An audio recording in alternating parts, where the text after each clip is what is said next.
এরকম video edit করার জন্য পুরো ভিডিওটা দেখতে থাকুন। এখন আমরা ক্যাপকাট অ্যাপটি ওপেন করব। ওপেন করার পর নিউ প্রজেক্টে ক্লিক করব। নিউ প্রজেক্টে ক্লিক করার পর এখানে ফটো অপশনটা আছে, এই ফটোতে ক্লিক করব। ফটোতে ক্লিক করার পর এখান থেকে আপনি আপনার পছন্দ মতো 15টা ফটো সিলেক্ট করে দিবেন। আমি এখানে আমার গ্যালারি থেকে 15টা ফটো সিলেক্ট করে দিতেছি। সিলেক্ট করার পর এখানে অ্যাডে ক্লিক করবেন। অ্যাডে ক্লিক করার পর ভিডিওর শেষে ক্যাপকাটের লোগোটা ডিলিট করে দিবেন। তো এখন আমি ডিলিট করে দিলাম। তারপরে এখন আমাদের টাইম সেট করতে হবে। এখানে আমি টাইম দিয়ে দিছি। আপনি প্রথম ফটোটাতে 4.8 সেকেন্ড সেট করে দিবেন। তারপরে 2 নাম্বার ফটোতে 0.5 সেকেন্ড। এভাবে প্রত্যেকটা ফটোর মধ্যে টাইম সেট করে নেবেন। এখানে নাম্বার দিয়ে দিছি, আপনারা দেখে দেখে 15টা ফটোর মধ্যেই টাইম সেট করে দিবেন। টাইম সেট করার পর এখন আমাদের ফটোতে অ্যানিমেশন অ্যাড করতে হবে। তো ফটোতে ক্লিক করব। ফটোতে ক্লিক করার পর অ্যানিমেশনে ক্লিক করার পর কম্বোতে ক্লিক করব। তো এখানে অ্যানিমেশনগুলো চলে এসেছে। এখান থেকে আমরা প্রথম ফটোটাতে বাইসেক্ট টু অ্যানিমেশনটা অ্যাড করব। তো এখন প্রথম ফটোটাতে অ্যানিমেশন অ্যাড করা হয়ে গেছে।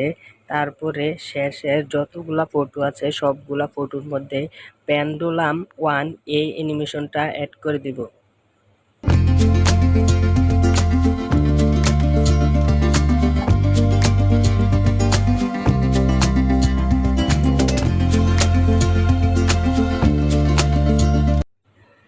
সবগুলো অ্যানিমেশন অ্যাড করার পর এখানে ফটোর মাঝখানে যে অপশনটা আছে এই অপশনটাতে ক্লিক করব। ক্লিক করার পর এখানে ক্যামেরাতে আসব। ক্যামেরাতে আসার পর এখানে দেখতে পাচ্ছেন, একটু এদিকে আসলে পুল ইন যে অ্যানিমেশনটা আছে এই অ্যানিমেশনটা প্রত্যেক ফটো অ্যানিমেশনটা অ্যাড করব। অ্যাড করার পর এখানে অ্যাপ্লাই টু অল এখানে দিব। তারপর অল সিলেক্ট হয়ে যাবে। তারপর টিক মারে ক্লিক করে দিব। এখন আমাদের অ্যানিমেশন অ্যাড করা শেষ। এখন আমরা ভিডিওতে যে সাউন্ডটা ইউজ করব ওই সাউন্ডটা এখানে অ্যাড করব। এখানে ওভারে ক্লিক করব। ওভারে ক্লিক করার পর অ্যাড ওভারে ক্লিক করব। তারপর এখান থেকে ভিডিওটা সিলেক্ট করে দিব। আপনাদেরকে ভিডিওর ডেসক্রিপশন বক্সে লিঙ্কটা দিয়ে দেব, ওইখান থেকে ডাউনলোড করে নেবেন। তারপর এখান থেকে অডিওটা এক্সট্রা করে ভিডিওটা ডিলিট করে দিবেন। ভিডিওর সাউন্ডটা নেওয়ার পর এখন আমরা ইফেক্ট অ্যাড করব। ইফেক্ট অ্যাড করার জন্য এখানে আমাদের ইফেক্টে ক্লিক করব।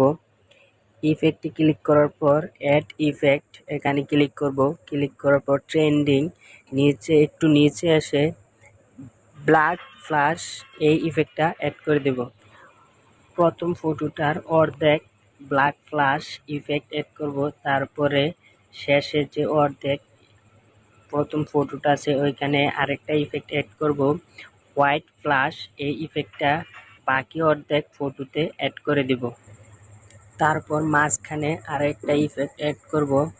তো এখন ইফেক্টে আসবো, ভিডিও ইফেক্টে এসে ট্রেন্ডিংয়ে একটু নিচে আসার পর নেগেটিভ যে ইফেক্টটা আছে ওই ইফেক্টটা অ্যাড করে দিব।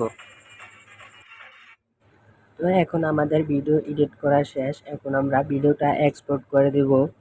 এতক্ষণ ভিডিওটা ধৈর্য ধরে দেখার জন্য ধন্যবাদ।